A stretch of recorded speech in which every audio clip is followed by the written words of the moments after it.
intaanu galay intaanu halkaa istaagnay dhammaanaa oo dhan xisbigayga waanu ka baxnayo wadani ma nihinoo kulmiyaanu ku biirnayo kulmiyow maayar naga dhigtay maanaa oo dhan haddii dee lahayo kilibka hadda hala soo saaro mudanayaal ka tirsan golahaaga deegaanku waxay kugu eedeeyeen oo ay yidhaahdeen qabyaalad ayaad ku taageertay amaba aad ku raacday musharax Ciro arrintaasi maxaad kaga jawaabaysaa mararka qaarkood waa kuu suuragal adigu inaad tartanto ood ummadda xil u qabato mararka qaarkoodna inaad qof kaabto ood qof ka caawiso inuu ummadda hogaamiyo ood markaad qof kaa dhisto marka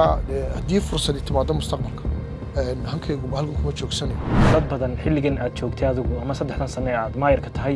waxay sheegaan in dhulkii danta guud ee ugu badnaa ee caasimadda Hargeysa ay lahayd inay gacanta dawladda ka baxeen oo dad gaar ah ay ama qaateen ama ay siyaabo kale ay gacanta ugu dhigeen waxa tusaale loo soo qaataa xero dhifto kale maayar dhulkaas xageedkiisa 16 Juun waa degmadeedii anaa dhisay waana mas'uuliyadeeda halkan ka dhisi lahaana meehi ku hor istaagaano ولينا وضع وصلنا ملكينا بعدهم أنا بتشرح وأنا لسه إن شاء الله تعالى. dadka qaar waxay kugu eedeeyaan muddadii xilka aad haysay in aad horumarisay degmooyinka aad ka soo jeeday deegaan ahaan ee caasimadda Hargeysa adigoo dib dhigay kuwii kale ee magaalada Hargeysa tusaale dadku waxay soo qaataan xarumaha degmooyinka 26 Juun iyo 31 May oo aan wali la dhameystiran amaba aanad u dhaqaaqin oo aanad dhisin maxaad kaga jawaabaysaa eedaha dadka qaar ay ku soo jeedinayaan arrimahaasi ku saabsan imkaan barnaamijku ku sinaa clip ka raadi clip waad go'goyn kartaa in soo waraysan iyaga ma qaad waad go'goyn kartaa dabeetana saa doonaysa u dhigan kartaa waraysi aan bixiyay oo sharaf badnaa oo reerkiisa kula hadlayay oo macna weynaa ayay in yar ka soo gooyay waxa jirtay xafladii qalin jabinta ee jaamacadda Hargeysa dabcan waxaan ognahay xafladaasi dad badan aad bay hadal hayn uga dhaxawrtay bulshada jaamacadda Hargeysana mashruuc baad ka hirgeliseen aad sheegteen inuu ku baxay 1 milyan maalintii qalin jabinta laakiin adigu hadalka waxay dadka qaar sheegayaan inaan lagu siin oo laga hor istaagay yaad u maleynaysaa inay ka hor istaageen qaar kama jawaab wixii aniga igu saabsan kama jawaab maanta dhan Cabdiraxmaan ma ka hadlo kama jawaab laakiin wixii institutionka dawladda hoose ku saabsan waan ka jawaabaa Cabdiraxmaan laftigiisa oo aan aaminsanahay inuu yahay qof dhibaatooyinkan faraha badan ee maanta Soomaaliland ku gadaaman iyo ummadan kala tagtay inuu yahay nin isu dooni kara kulanti wanaagsan daawadayaal meel walba joogtaan ku soo dhawaada waraysi gaar oo aanu la yeelanayno maayirka caasimadda Hargeysa ee Soomaaliland mudane Cabdikariin Axmed Mooge maayirka ayaa waxaanu ka waraysan doonaa arrimo badan oo ku saabsan shaqadiisa golaha deegaanka iyo waliba waxqabadkiisa la xiriira dhanka caasimadda Hargeysa iyo waliba siyaasadiisa ku qotanta dhanka caasimadda Hargeysa iyo waliba arrimaha ku saabsan doorashooyinka Soomaaliland iyadoo Cabdikariin Axmed Mooge uu dhawaan shaaciyay in uu si rasmi ah u taageerayo isla markaana u dhisayo musharaxa xisbiga mucaaridka wadani Dr. Cabdiraxmaan Ciro su'aalo arrimahaasi ku saabsan ayaynu waraysigan diiradda ku saari doonaa haddaba intaynaan waraysiga bilaabin Cabdikariin Axmed Mooge waxa maayirka caasimadda Hargeysa loo doortay 17 bishii Juun sanadkii 2021 iyadoo oo haatan uu maayir yahay muddo 3 sano iyo waliba 2 bilood ah maayirka ayaynu muddadaasi wixii u qabsoomay dhanka siyaasadda iyo waliba waxqabadkiisa aynu su'aalo ku saabsan hordhigi doonaa waraysigan inta aynu ku guda jirno mudane maayir marka hore ku soo dhawow KF Media TV aad baan u dhawahay aad maadsan tahay in waraysigan iga qaadsan wagaag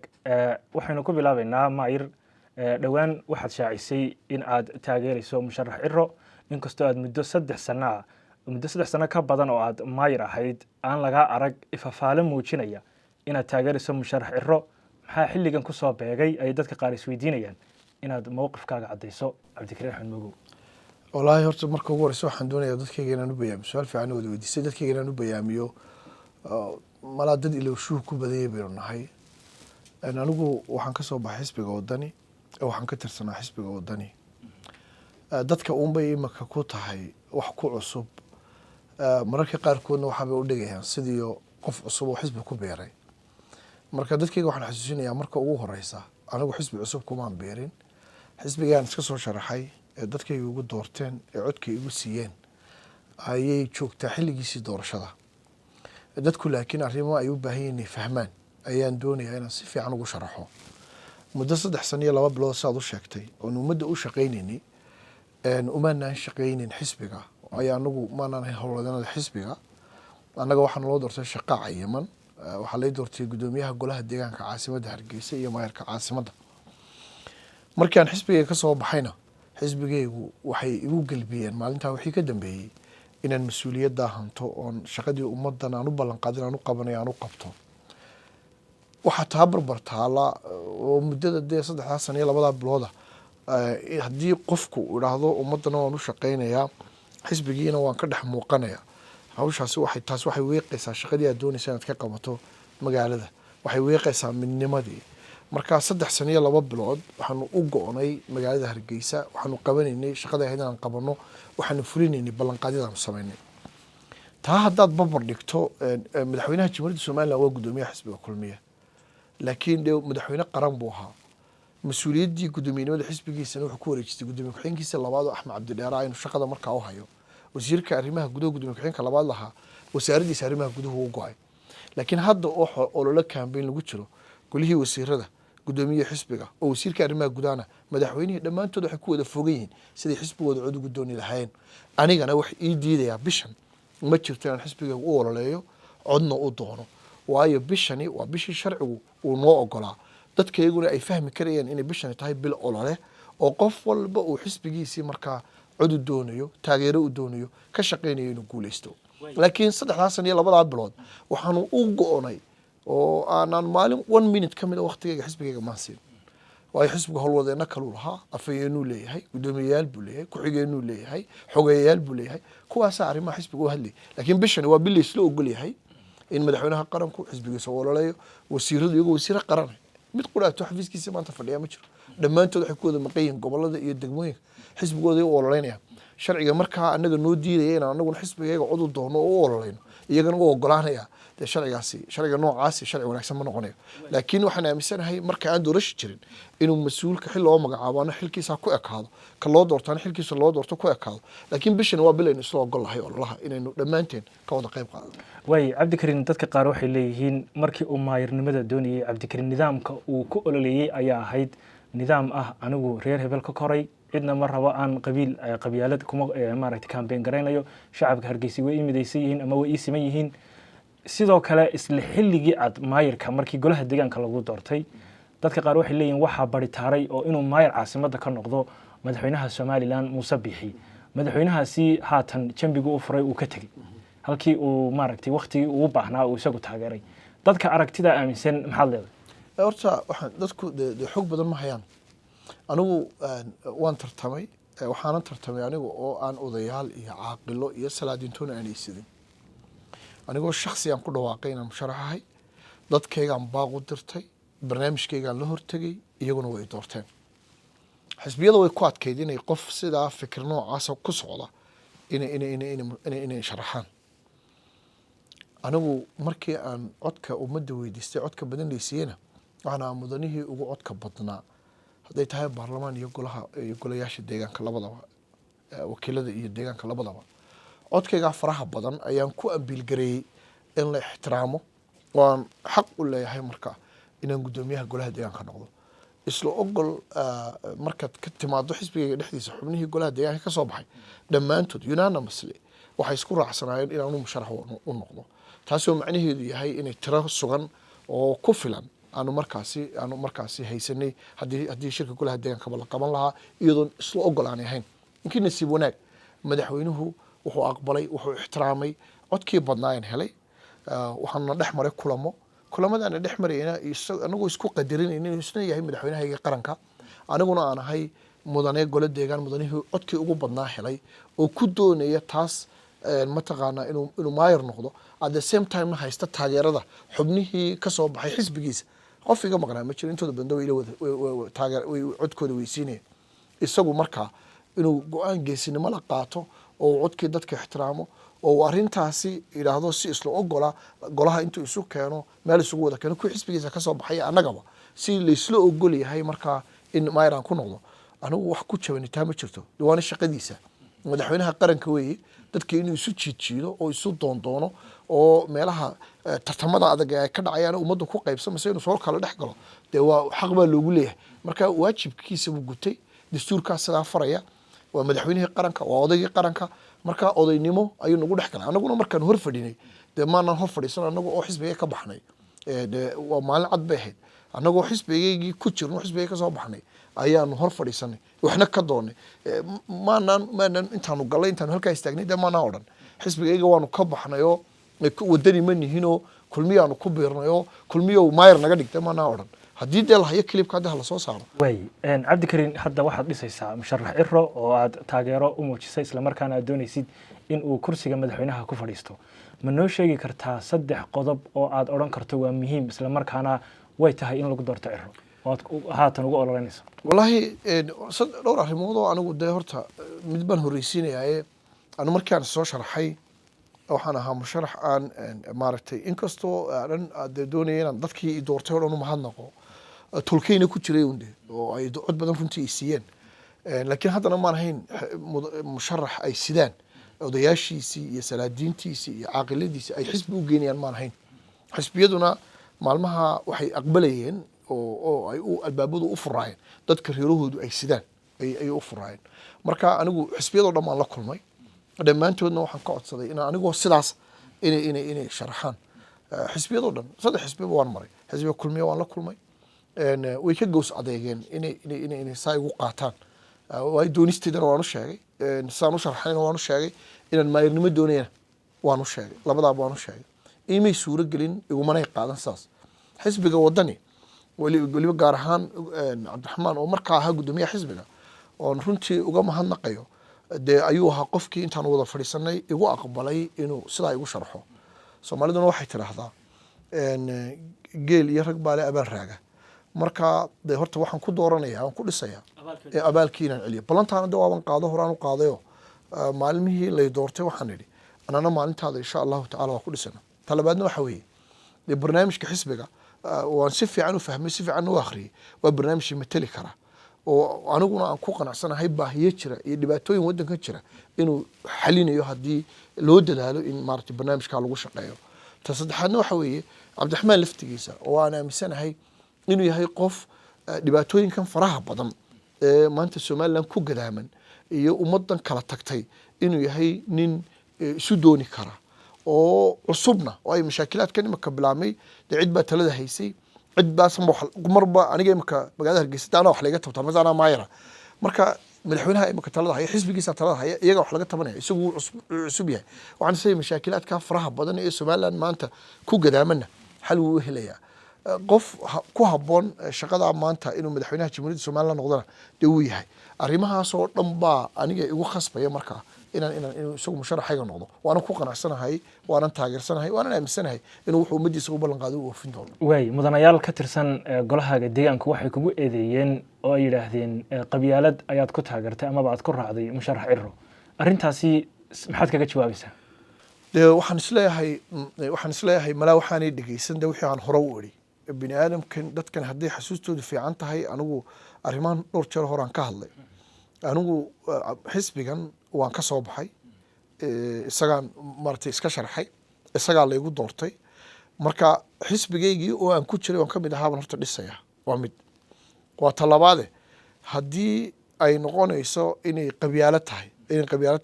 dee malaa way cid badan oo cabdiraxmaan iiga dhow oo musharaxnimo u taagan oo tartamaysa dee way jirtaa anigu waxaan qabaa ma waxay doonayaan kuwaasi ma waxay rabaan intaan ka baxo xisbigayga oo aan ka taga inaan idhahdo cabdiraxmaan baanu aynkaa isku reer guudnahayo sababtaa awoodeed waxaa la odhanaya qabyaaladiista oo dabeetana waan ka baxayo xisbiga kale aan tagoon u hiiliya anigu waxaan qabaa taasaa damiir xumo ah taasaan qof wanaagsan igu sheegahayn anigu xisbi baan ka tirsanahay xisbigana dee reer ma leh ummadda somaliland o dhan iyo dadka ku wada jira oo reer walba leh ayaa wadani leh marka anigu xisbinimaan ku taageeraya reernimo kuma taageerayo de wallahi qabiilka hoose anu ka dhashay iyo cabdiraxmaan ku ka dhashay intay isu jiraanna waa aad bay u kala fog yihiin kuwa saa igu eedanayna waxaaba laga yaabaaba kuwa ay sidaan ay xambaarsan yihiin inay iyagu iga dhow yihiin waay maayir waxaa tahay maayirkii caasimadda hargeysa dabcan hadda dhowaan waxaa lagu dhawaaqay oo qaaraan xisbiga mucaaridkee wadani u ururinayay dabcan adiga qudhaadu waxaad sheegtay inaad qaaraankaasi ka qayb gelayso dad badan waxay yidhaahdeen cashuurtaydii ayuu doonayaa maayirku in uu xisbigiisa ku taageero ma damaanad qaadaysaa shacabka hargeysa ma u damaanad qaadaysaa inaanad kaga qayb gelayn ololaha xisbiga wadani cashuurtooda dadkayga waxaan ugu bishaareynayaa damaanad horta waan siinaya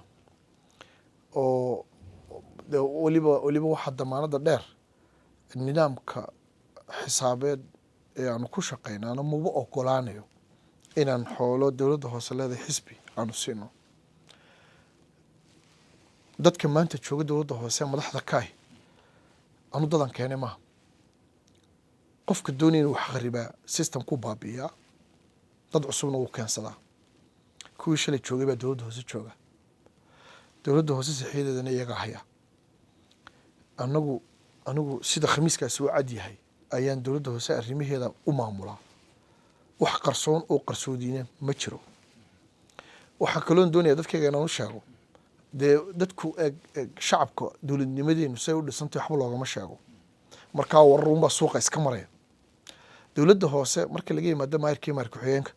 oo ah labada qof ee ku yimid doorashada, dadka kaloo dham waa shaqaale. xogayaha dowladda hoose waxaa soo magacooday dowladda dhexe, wuxuu ka tirsan yahay shaqaalaha wasaaradda arrimaha gudaha, waa xubin ka mid a xukuumadda. siduu u ogolaanayaa wuxuu ila leeyahay dhammaan saxeixyada kharash ku baxo ee dowladda hoose. saxex keliya ta jeeg anu keliga saxeixi karaa oo kharash ku saari karaa ma jiro. waxaa ila saxeixay xisaabiyaa jooga, agaasimaha maamulka iyo maaliyadda jooga, xogayihii hoose dowladda hoose ila saxeixaya. dadkan dhammaantoodna maaha dad siyaasiyiina maaha. at the same time xogayuhu de wuxuu ka tirsan yahay xukuumadda, dowladdu ka mid yahay, wasaaradda arrimaha gudaha waa shaqaale. siduu u ogolaanayaa wax markaasi ceeb ku ah oo isaga ceebeynaya, siduu ugu ogolaan isagoo xisbi kama tirsane. marka dadkeenu de sida loo shaqeeyaani weli fahmin, nidaamkaanay fahmin. anagu waxaanu leenahay damaanad hadday naga rabaan waa siinana damaanada. waxaa kaloo taa u raacaya meeshan hanti dhowrku dowladda hoose intaan maayirka noqday sanad walba way galaa, iminkana wuu igu jiraa. de ha soo saaraan haddaan xoolo xadnay iyo haddaan xoolo xisbi siinay labadaba. iska daa xisbi waxaanu siinay iska daay shidaalkaanu xaqa u leenana ayaanan wada qaadano. qof bini aadamana uguma shubo. gaadhigaa yaree dowladda hoose leedan wato unbaa lagu shubaa shidaalkayga. marka umalayn maayo inaan anigu qofkaa inaan ahay umalayn maayo. mabdi'iyana waan kasoo horjeedaaba in xoolo ummaddu leedahay xisbiya iyo waxaa lala doonto. umalayn maayo markaan qofka dadku dee ay maaragtay tuumi lahayn in anigu ahay. waay maayir, dadka qaar waxay kugu eedeeyaan muddadii xilka aad haysay in aad horumarisay degmooyinka aad ka soo jeeda deegaan ahaan ee caasimadda Hargeysa adigoo dib dhigay kuwii kale ee magaalada Hargeysa. tusaale dadku waxay soo qaataan xarumaha degmooyinka 26 Juun iyo 31 May oo aan weli la dhammaystiran amaba aanad u dhaqaaqin oo aanad dhisin. maxaad kaga jawaabaysaa eedaha dadka qaar ay ku soo jeedinayaan arrimahaasi ku saabsan? eedahaas waa been wey. waa been de qof beenaalo munaafiqi uu dadka doonaya inuu ku kala qaybiyo. lix degma imika noo dhismay, 6 degmo maanaa leh. ummadda Soomaaliland oo dhan baa leh, reer Hargeysa oo dhan baa wada leh. 6 degmo halkay ku kala yaalaan. anigu dhashii reer Sheekh Mar baan ahay, xaafadeeda halkaasay ahayd. koodbuur baan deganaa nolosheeda intii dambe. axmed dhagax baan hadda deganahay. 31 Mayna nin reer Xarafa baan ahay. marka qofka aniga igu eedeynaya degmo dhistay de degmadan dhistay anigu leeyahay reer Muugaleyn Cabdiraxmaan Muugaleyn ha sheegay isagu 6 degmaanu dhisnay. dadka reer Soomaaliland baanu dhisnay, caasimaddaanu dhisnay, dadka reer Hargeysa baanu dhisnay. labada degme la soo halqay degmada 26 Juun meeshaan ugu talagalay inaanu ka dhisno shir jaraa'idna aniga ka qabtay ciddii carshaysay ee buulashii sanduuqyada ku celisay hay Swiidiso. welina kamaan hadhin waan dhisayaa degmada 26 Juun. dhisaanka ugu quruxda badan ee degmo loo dhisaanay leedahay oo loo dhisaya insha Allah ta'ala. hadduu qof aaminsan yahay in isagu 26 Juun leeyahay anigu aan lahayn isaga qaldan. 26 Juun waa degmadeedii anaa dhisay waana mas'uuliyaddeeda. halkan ka dhisi lahaana ma yihi kuwii hor istaagaano. welina waa daba socda dhulkeedina baadoomaa nagu jira waana dhisayna insha Allah ta'ala. degmada 21 May baad soo hadal qaaday. markaan anu maayirka noqday guri yaro 4 qolahoo aanu qalmin ay deganeed. maantana fooqa ugu quruxda badan degmada 21 May ayaa u kareysan. sidoo fooqa quruxda badan ugu kareysay baa loogu dhisay degmo aad u qurux badan. degmada Gamac Dheere aniga soo kordhiyay intii anigu aan maayirka ay soo korodhay. waa degmo cusub baadidoonkeedii baanu ku jirnaa sidii eriyada aanu degmada bartamaha waa dhul danguuda ummaddu leedo laga tago loo ilaaliyay ma jiro.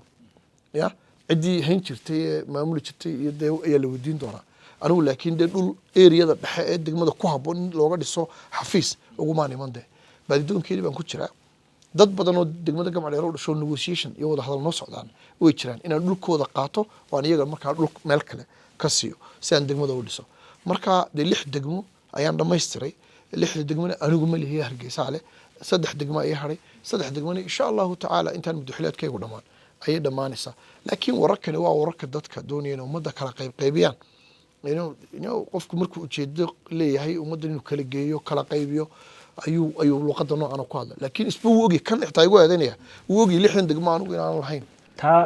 dhulka danta guud haddii aynu soo qaadano dad badan xilligan aad joogtay adigu ama 3 sano aad maayirka tahay waxay sheegaan in dhulkii danta guud ee ugu badnaa ee caasimadda Hargeysa ay lahayd inay gacanta dawladda ka baxeen oo dad gaar ah ay ama qaateen ama ay siyaabo kale ay gacanta ugu dhigeen waxa tusaale loo soo qaataa xero dhiftoo kale maayir dhulkaas xageedkiisii wallahi dadkeenu de waa waxyaalaan ku leeyahay dawladdu soo shaqaysta dadku wali ma fahmin dadka TV-gana waa ay gelinta lagama siiyo awoodinu kala leeyahay dawladda xukuumadda dawladda dhexena awooday leedahay markay dhinaca dhul bixinta iyo hantida gaarka loo leeyahay bixinteeda noqoto dawladda hoosana awooday gaar bay leedahay dhulka aad sheegtay imaka iyo dhulka kale badan ee la hadalhayaba dhamaantood si sharciga waafaqsan xukuumadda u bixisay nidaam sharci oo ogolaanaya jira iyaga soo bixiyay iyaga dad siiyay ama qaranku ha iibiyo ama loo hibeeyay anu ma bixin anigu dhulka aan maamulaa dhulka degsimooyinka dad baan dejiyaa qofka waxaan siiyaa bolon ama 2 bolon ayaan siiyaa dhulka aanu bixinaa dhul dhow ma aha waa dhulka magaalada way dhulkii ummadda aanu hayni waa dhul aad u fog marka anigu dadkan de faylasheedana waa leegi karaa marka anigu waxaan isleeyahay intii yareed meesha ugu timay ummadani lahayd waad u ilaalisay waxbaad ka xumaysanay ismalihi waxbaad kaga tagriflashanay ismalihi way haddii aynu dib u noqono waxa jirtay xafladii qalin jabinta ee jaamacadda Hargeysa dabcan waxaan ognahay xafladaasi dad badan aad bay hadal hayn uga dhaxwartay bulshada jaamacadda Hargeysana mashruuc baad ka hirgeliseen aad sheegteen inuu ku baxay 1 milyan maalintii qalin jabinta laakiin adigu hadalka waxay dadka qaar sheegayaan inaan lagu siin oo laga hor istaagay yaad u malaynaysaa inay ka hor istaageen wallahi de horta anigu jaamacadda intii aan maayirka ahaa waan ka hadli jiray jaamacaddana intii Soomaaliland jirtay wixii ugu weynaa loo qabto xilligan aan joogay baa loo qabto dawladda hoose u qabatay library aad weyn ilaahay baa weyne ayaanu u dhisnay oo 1 milyan lacag ka badan ay ku baxday waajibkaygii oo gudanay bay ahayd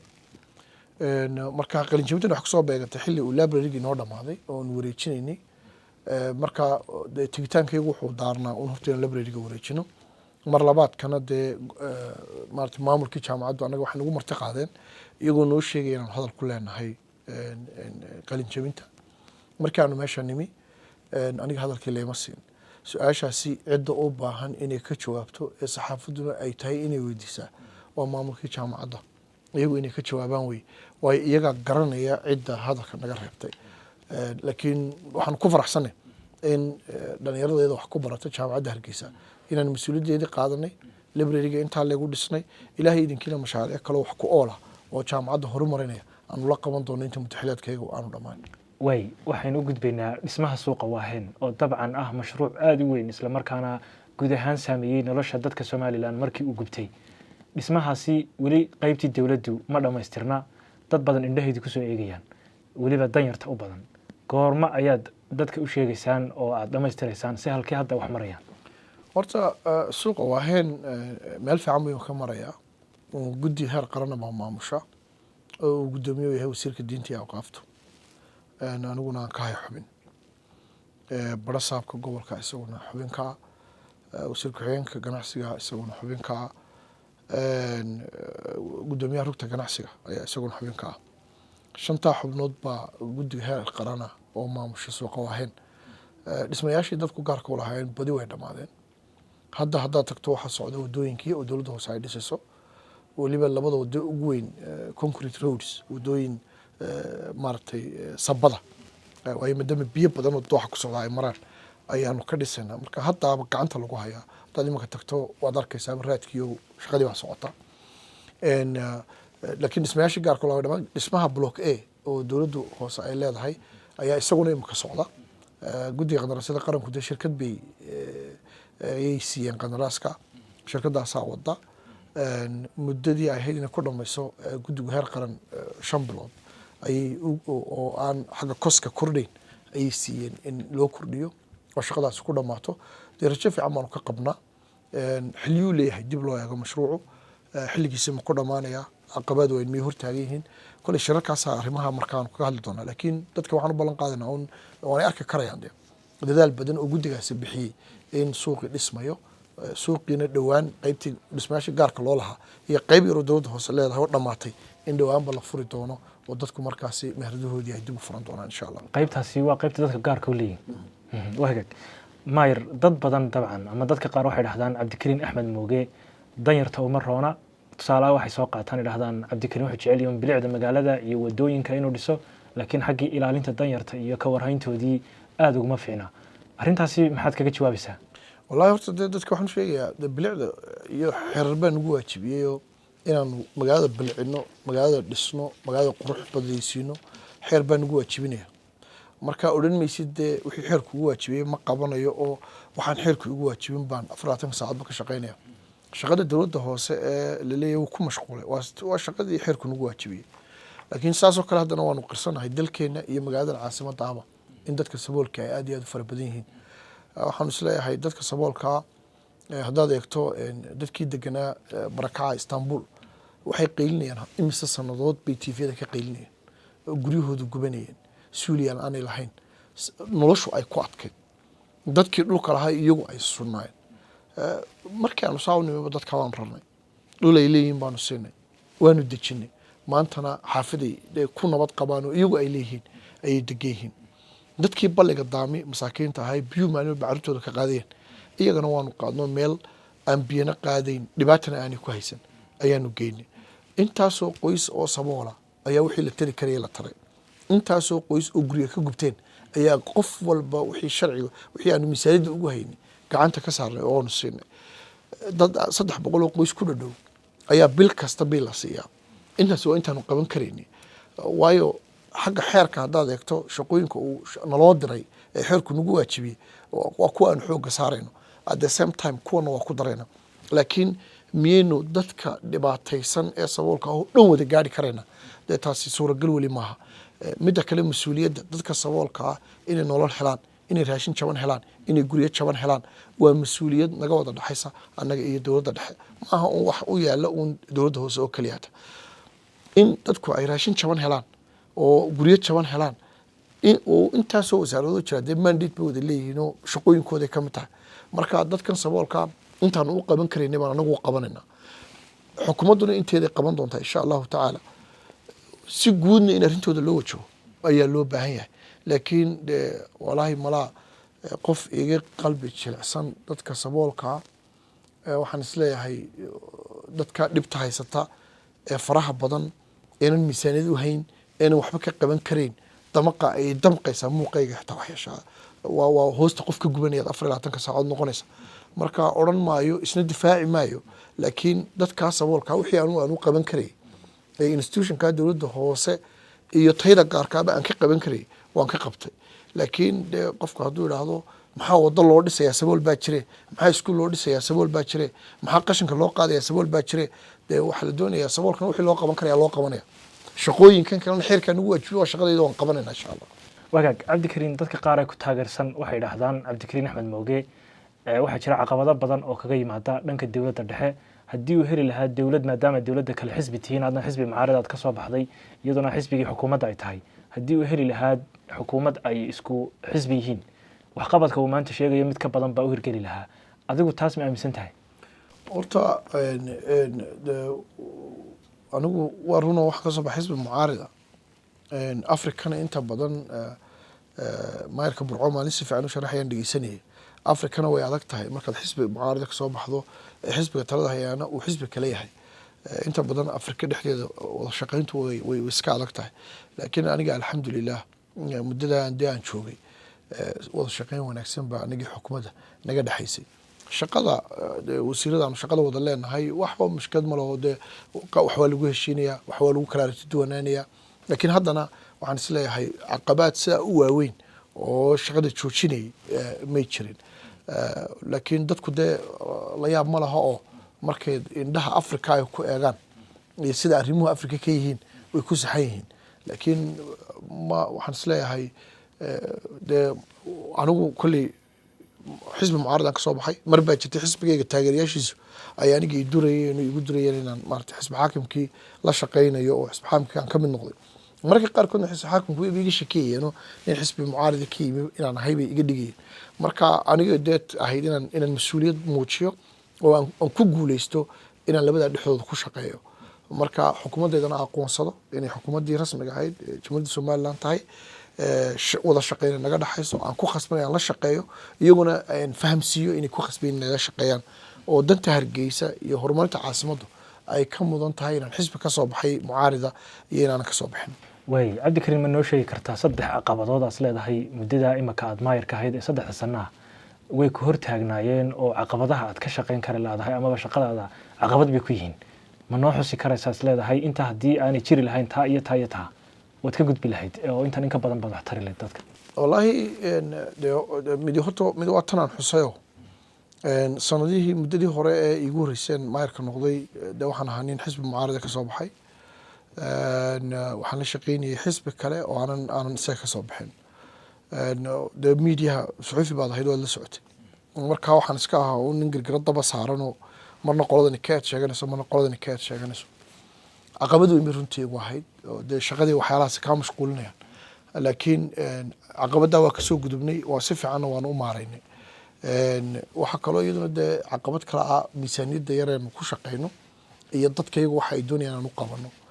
iyo qabyada magaalada hargeysa dhex taallay magaalada haddaad eegto magaaladan ilaa iyo xilligaad garanayso ingiriiskii baa ugu dambeeyey drainage wanaagsan oo biyo mareena oo loo sameeyey magaaladan xilligaa waxaa laga yaabaa 50,000 ama 30,000 oo qof inay magaalada hargeysa ku noolaayeen maanta oo 1.5 milyan dad ku dhadhow ay hargeysa ku nool yihiin waxaanu ni magaalo aan biyo mareen lahayn inaad biyo mareen samaysaan runtii waxay u baahan tahay lacag aad u fara badan ilaa 10 drainage baanu samayno biyo mareen ah oo dee aan hadal ahayn aad arki kartaan kan weyne barjac dhinaciisa mara 3 dooxa ku soo dhacaya marka biyo mareenada aanu samaynay dee lacag fara badan bay u baahnaayeen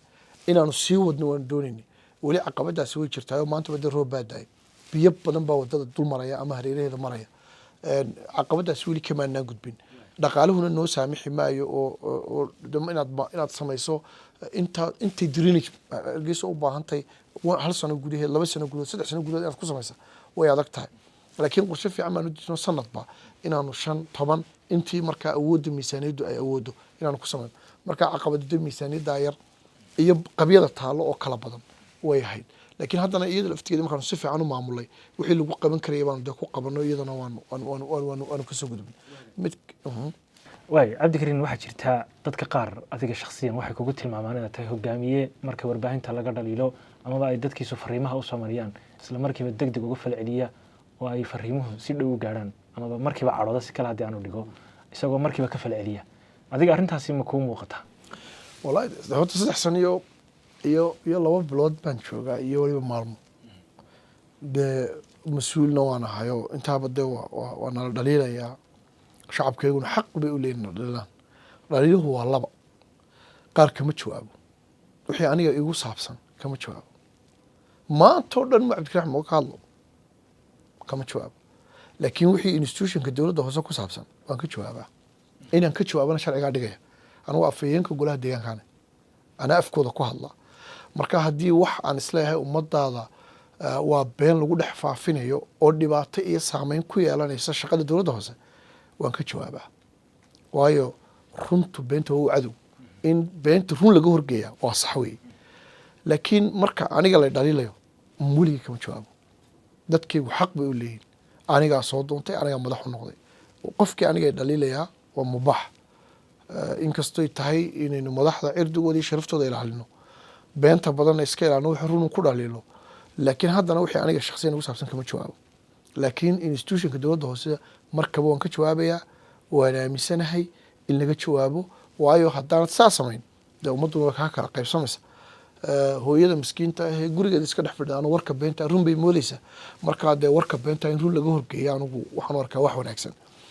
laakiin anigu wixii aniga igu saabsan kama jawaabo hala soo helo wax aniga igu saabsan ka jawaabaya way cabdikariin dhawaan shalay haddaanay ahaynba waxaad tidhi qofka yidhaahda cashuurta yaan la bixinin waa in xabsiga la dhigaa ama maxkamad la hor keenaa kuwo kale oo adiga kaasoo horjeedaan waxay keeneen adigoo leh cashuurta yaan la bixinin haddii waxaa laidinku qaban waayo ama aad gaari weydaan halkii aad rabteen cabdikariin wuxuu shalay diidanaa ayuu maanta doonayaa bay dad badan isweydiinayaan bal arrintaa maxaad ka dhigtay waa wararka beenta ee la faafinayo iminkaan permission kuu siinaya clipka raadi clip waad googoyn kartaa imika soo waraysi aniga maad qaadin waad googoyn kartaa dabeetana sidaad doonaysa aad u dhigan kartaa waraysi aan bixiyey oo sharaf badnaa oo reerkiisa kula hadlayay oo macno weynaa ayay in yar ka soo gooyeen dadkuna ma weydiinayaan kelmadan oo keliya tay qaateen hadal weyn oo macno weyn ayaan waraysigaas ku dhex jiraa I wish in dadku dhalinyaro badan oo kalaba way soo dhigeen anigu cashuurta ayaan la bixin maan odhan processka la maro dowlad dadkeeda maqli weyday markay shacabku wajahayaan ayaan sharaxaanu steps baan sheegay taamara markay gaadhayso inaan cashuur la bixina waan sharaxo waliba waan ka dardaarmay dadkayga inayna wanaagsanayna waan sheegay dalkaynu nahayna waan sheegay dee haddii hadal wanaagsan oo tidhi nin ujeedo gaara lihi intuu soo qaado intuu googooyo inuu in beenaad kaaga dhigo dee aniga taasi ima khusayso laakiin waraysigaasi waa waraysi macno weyn oo dadka reer Hargeysa aan kula hadlay ku mideynayay maalintaan hadlayna maalin dadka reer Hargeysa madaxa la isu suray ayay ahayd marka dee anigu waan arkayaa isagoo la jarjaray oo in yar laga soo qaatay waraysigan maanta bixinin nuxurkiyo macnaha waad ka qaadi kartaa haddaad googoyso googoyntuna ka daayaan clipkayga dhammaystiran soo daayaan dadkuna ha xukumaan markaa way su'aalaha waynu ka baxaynaa dhanka waxaynu gudbaynaa mustaqbalka ma jiraan mashaariic waaweyn oo aad u qorshaysay inaad ka hirgeliso caasimadda Hargeysa dabcan Hargeysa wax badan bay tabaysaa dhanka horumarka hadday tahay wadooyinka oo wali faray ka qodnayn hadday noqoto kaabayaasha dhaqaalaha oo biyaha iyo maaragtay nolosha waxbarashada iyo waliba dadka reer miyiga ah ee duleedka magaalada degan maxaad u qorshayseen horta magaaladan dib u nidaamin aad u weyn bay u baahan tahay mashaariicda aan isleena wax ka qabtana infrastructure ama kaabayaasha dhaqaalaha koowa bridge u baahan tahay wadooyinka la dhameystiray u baahan tahay isku xirka wadooyinka aan dhisnay iyo kuwa cusub ayay u baahan tahay biyo mareenay u baahan tahay ilaa arrimaha wax laga qabtana magaaladan dhibaatadan imika jirta way sii jiri doontaa waxaan isleena anagu waanu yareyn muddo xilaadkayga inta noo hadhayna waxaa noo qorshaysan in magaaladu ugu yaraan 2 bridge oo cusub ay soo kordhaan ilaahay iidinkii biidmillaahi tacaala waan inoo qabsoomi doonaan biyo mareeno xoogaaya oo imika inta jirta ku laamana inaanu samayno ayaanu doonayna wadooyinkaanu dhisnay oo 90 kilomitir oo wadooyinaanu dhisnay almost 7 wado ka midana dayactir baanu ku samaynay oo hore u jiray marka wadooyinkaana in la isku xiro wadooyin halbowlayaal oo aanan weli dhammaystirin oo xilli roobaadkan dib nooga dhigay ayaa iyaguna oo magaalada gudaheeda oo daa'imka baad aragtaan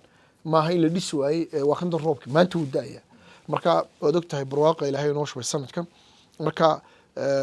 seasonal calendarkii oo dhan xilli roobaadyadii oo dhan baa isbedelay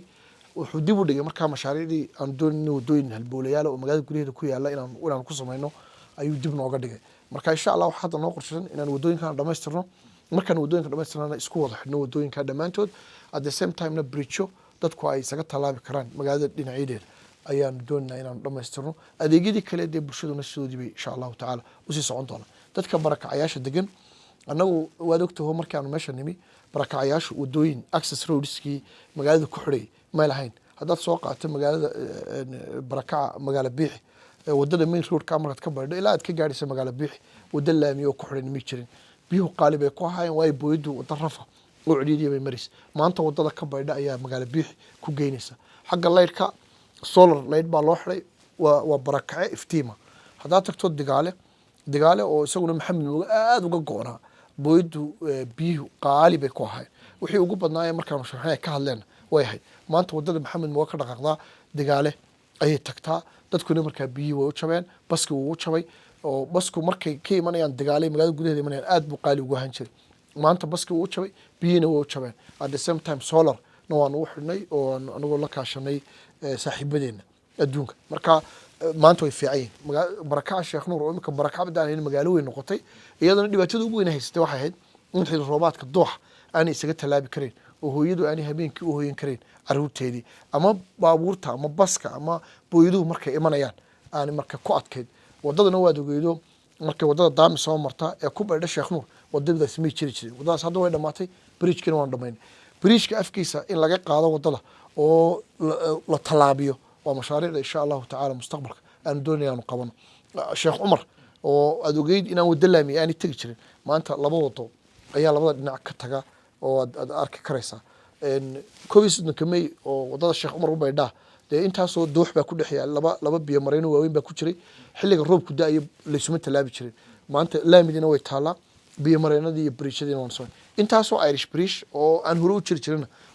waanu samayn marka waxaasoo wadadii waxay fiirgaranayaan in barakacayaasha adeegii uu gaadho biyihiina ay gaadhaan marka waxaan isleeyahay barakacayaashana dee intii aanu islahayn waad u qaban karaysana u mudnayd waa u qabanay qorshayaasha waaweyn ee kala soo socdana magaalada insha allahu tacala infrastructurekeeda lasii horumariyo ayaanu noo qorshaysan insha allah waay cabdikariin dabcan hadda maayirka caasimadda tahay mustaqbalka marka laga hadlayo ma qorsheynaysaa inaad tusaale ahaan xil kan ka duwan aad qabato mise hankaagu waa maayirkaas horta anigu hankaygu wuxuu xidhiir la leeyahay uun maalin walba ummadaada waxaad u qaban karayso u qabo 17 jir baan markaan social worker noqday ilaa maanta ilaa maalintaana maalinba kaalinun baan meel banaanun baan buuxinayay waxaan isleeyahay waad qaban karaysaana waan qabanayay hankana anugu ma aqaano dee in si aan maangal ahayn qofku xilin u raadiyo mararka qaarkood waa kuu suuragal adigu inaad tartanto ood ummadda xil u qabato mararka qaarkoodna inaad qof kaabto ood qof ka caawiso inuu ummadda hogaamiyo ood markaadu qof kaa dhisto marka haddii fursadi timaado mustaqbalka hankaygu halkan kuma joogsanayo haddaanay imana maalinba qofka wanaagsan ee shaqaynaya ayaanu anigu garab taagnaanayna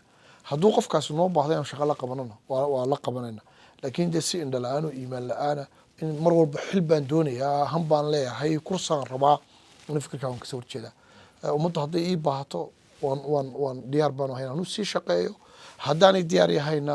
wax badan oo kaloon qabsan karo ayaa jira oo dee naftayda iyo noloshayda iyo ubadkayga iyo qoyskayga ku saabsan horumarkooda ayaa dee jira laakiin ummadda maalin kasta ii baahata aniga diyaar baanu ahay laakiin xil nin jecelna ma ihi nin xil si indhala-aana ku doonayana ma ihi hankaygu waa han edab leh oo markay suuragal tahay ay munaasib tahay uun aan la soo bixi karo haddii aanay fursadu jirina ku iimaan qaba inuu qof shiciba iska ahaado kolba qofkaa wanaagsan ee talada hayana bari taaro hadduu qofkaasi talada xumaynayana inuu farta ku fiiqu idhaa war ummadda waxa ka xumayna wanaaji waay maayar ugu dambeyntii waraysiga waanu soo xidhaynaa maxay tahay fariintaad u dirayso shacabka caasimadda hargeysa maadaamaad maayarkoodii tahay kuwa mucaaridka ah iyo kuwa muxaafidka ah wallaahi dadkayga waxaan ugu baaqaya horta dadkayguna dad ilbaxa noqdaan xilliyada doorashada xilli doorashayna ma ku jirnaa marka waanidaydu doorashaday u badnaanaysaa dadkayga waxaan ku waaninayaa dimuqraadiyad baynu qaadanay waan ogahay inaynu dimuqraadiyadda socod barad ku nahay waan ogahay dimuqraadiyadda inaynan si fiican u fahamsanayn waan ogahay in qabiilka iyo arrimaheenu aanay marna dimuqraadiyad baynu ka hadlaynaa marna arrimo qabiil baynu ka hadlaynaa way isjirayaan mararka qaarkood marka anu dadkayga horta waxaan kula talin lahaa qof kastaa qofka uu jecel yahay ha u odeeyo ama aragti ha ugu odeeyo ama qabiil ha ugu odeeyo isagu dee u taallaa siduu codkiisa u bixinayo laakiin sida saxdii waxa wey inuu aragtida ku doorto qofku bini aadamkii mas-uuliyadda saaran ee shacabkii waxa weeyaan inuu codkiisa bixiyo codna u doono qofku jecel yahay inuu guulaysto isagu oon cid kalena caayeyn cid kalena aflagaadeyneyn dhibaato geysanayn calan xisbi kale leeyahay gubayn boor xisbi leeyahay jarjarayn meel isagu uu dego aan ka sheeganayn dadka xisbiga kale imanaya ka ololeynaya inaynu maalmahan ay xisbiyadii ururadu kale leeyihiin isku ixtiraamno qof walibana maalintiisa fariintiisa gudbisto si nabdoon oo ilbaxnimo leh codkana u dhiibto maalinta codbixinta isagoo codka siinaya musharaxa ama ururka ama xisbiga uu doonayo maalinta doorashadaasi dhammaatana uu natiijada ka sugo komishanka doorashooyinka qaranka qofka ku guuleysta na uu taageero oo ku gacan siiyo inuu dalkan maamulo muddo 5 sano shacbigayga marka waxaan leeyahay dimuqraadiyaddu waa taas sida aan u dhaqanno nabadeena yar aan ilaashano doorashadan maanta dhacaysa ayaana ina kala qaybin hayna midayso hayna walaalayso dad ilbaxa oo isaqbali kara oo xaafadba xaafad aqbali karto oo maalin walba waxaad arkaysaa board la googeynayo xisbi leeyahay waxaad arkaysaa calan xisbi leeyahay dhulka la jiidayo arrimahaasi arrimo wanaagsan maaha biliiskana waan ku hambalyaynaya inay tallaabooyin hore u qaadeen oo sharci darro oo maxkamadda la tiigsan doonaan qof kasta oo falalka noocaas ee ummadda kala qaybinaya ku kaca dadka indheer garadka iyo siyaasiyiinta iyo madax dhaqameedkana hadallada ay odhanayaan inay hadallo turaalo leh oo ummaddan aan kala qaybinayn inay yidhahdaan ehlo caqliga iyo ehlo cilmiguna inay inta dhexdhexaadkan xisbiyada ku jiran inay ummadda isu doonaan nabadeeda ka shaqeeyaan in doorasho inaga waxa maanta inoo guula inaynu doorasho galno oo regionkan aynu ku nooleynahno la yidhaahdo Somaliland waa dal dimuqraadi ah doorasho qabsaday si nabdoon doorashooyin horena nabad baynu kusoo qabsanay markaa doorashadaas inay si nabad inoogu dhacdo si nabad codkeenu u baxsano natiijada marka lagu dhawaaqano qofka loogu dhawaaqo si nabad u taageerno kulana shaqeyno in muddo 5 sano ah loo doorto xilkaas sanadkii hortalna aad baad mahadsantahay aad baad mahadsantahay thank you so much wahagaag daawadayaal intaasi ayaynu kusoo koobaynaa waraysigaasi aanu la yeelanaynay maayirka caasimadda Hargeysa mudane Cabdikariin Axmed Mooge oo haatan marti noogu ahaa waraysigan iyo stuudiyoga KF Media TV ee magaalada Hargeysa tan iyo intaynu ku kulmi doono waraysi ka lamid ah waxaan idinkaga tegaynaa sidaas iyo nabadgelyo